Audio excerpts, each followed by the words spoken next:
Good morning one and all. Today we are going to discuss about dispersion. Dispersion is the spreading phenomenon. As we have already discussed what is dispersion, how it occurs, and how the pulse spreading is affecting the bit rate, information carrying capacity, and how it is related to the group delay in your last session. Okay, and now we will be discussing about this dispersion in detail, right? Dispersion is of two types. One is intermodal dispersion and the one is intramodal dispersion. There are two types of dispersions. One is intermodal and the one is intramodal.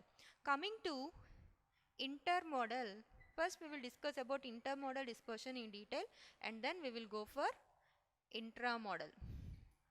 From the name itself, we can say that it is intermodal. That means in between different types of modes. Hence, what we can conclude is intermodal dispersion exists in multi-mode fibers.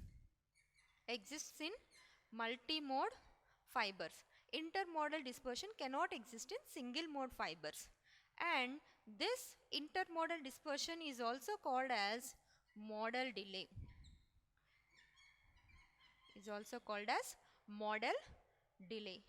As we know, when different modes exist in an optical fiber, when these modes are traveling with different group velocities, though they are operating at same frequency, they have different group velocities. Due to these different group velocities, the overall group delay at the reaching point leads to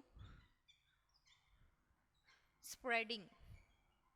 This spreading phenomenon we call as intermodal dispersion. This can be better explained if we take meridional rays traveling in an optical fiber. Here I am drawing an optical fiber with core and cladding part. This is my axis. This is your cladding section. The meridional rays I am inserting here are having different speeds or different velocities. As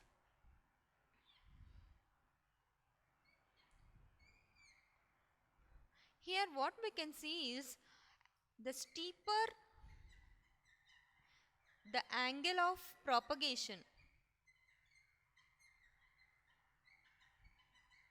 the steeper the angle of propagation of these rays, slower the velocity.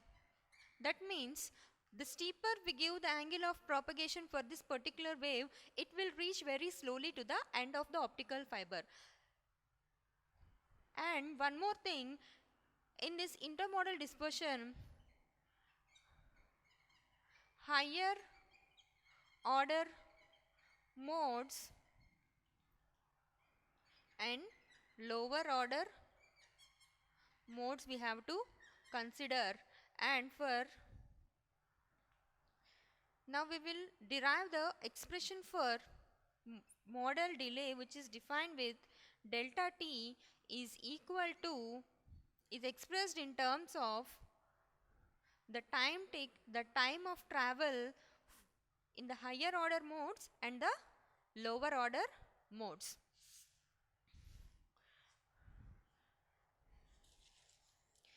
This time delay is defined by T max minus T min.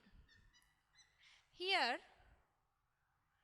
T max is the time of travel in higher order modes, or we can say it is the longest ray. Higher order modes are slower, lower order modes are faster. T min is the time of travel in lower order modes. This is the shortest way. So this timetable difference between Tmax and Tmin gives the overall modal delay in intermodal dispersion. This delta T we can also express in terms of the length of the fiber.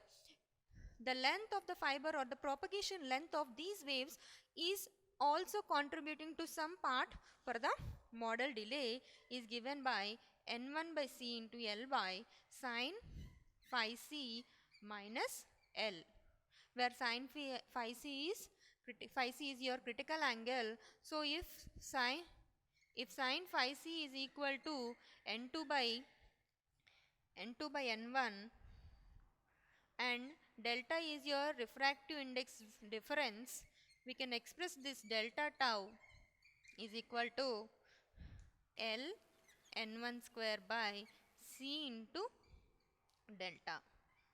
So this is the expression for the modal delay in an intermodal dispersion.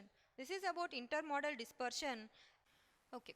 Now we have derived the expression for modal delay in intermodal dispersion, as we already know that dispersion is a phenomenon which directly affects the bit rate of the optical fiber. So how we can determine what should be our bit rate in an intermodal dispersed optical fiber? The minimum bit rate acceptable, or we can also frame like this. As I have already told you, when we are going for this pulse spreading, even though the pulse is being spread, if it is in a distinguishable pattern, that means if we are able to separate the two overlapped pulses, then it is acceptable. So to certain extent the pulse spreading is acceptable. To what extent it is acceptable means that pulse spread must be less than 1 by B. That means 1 by its bit rate. Generally in the optical fibers, the bit rate into the product of the length of propagation will be determining the information carrying capacity or the minimum pulse spread that is acceptable in the fiber.